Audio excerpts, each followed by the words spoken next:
Кое-что продавала, честно скажу. Продавала, чтобы на ноги поставить сына.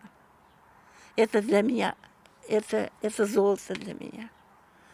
А ребенок, не знаю, как это, но для меня это золото ребенок. Все деньги уходят его на лекарства, потому что лекарства очень дорогие.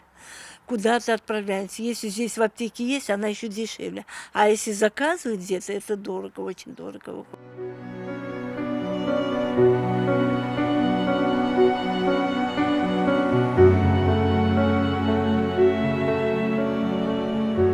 Очень сильно у меня астма, очень сильно. Ничего не помогает. Вот такой сильный ветер, я уже не выхожу. Я вот дома.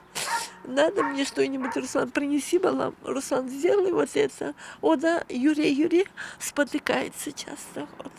Хоть и это сделал, как говорится, ему массаж сделали. Потом я боюсь, одеваюсь тепло, и ему не говорю, и иду сама делаю.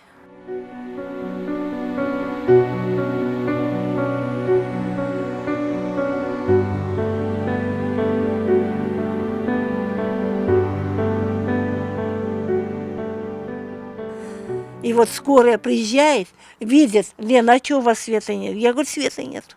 Как это? По всему селу свет есть, а у нас нету. Мне холод не идет, мне надо, чтобы тепло было в комнате.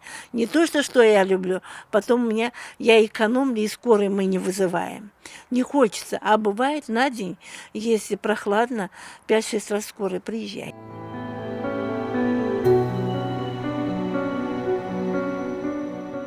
Нам нужна помощь Джимата в том плане, что по дому идут трещины.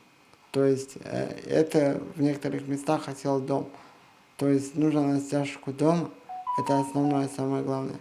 Второе, у нас в доме проводка с давних времен.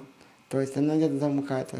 К нам приходил мастер, и он сказал, что нужно автоматику менять именно в котле. Если его не поменять, когда нас не будет дома и факел потушится, то может газ идти. То, что вот по дому, по хозяйству я все сам делаю, но именно вот в том, в чем нам нужна помощь, конкретно в строительстве и в ремонте, в этом я сам, именно выполнение этих работ, я это не смогу сделать, потому что я в этом толком и не разбираюсь.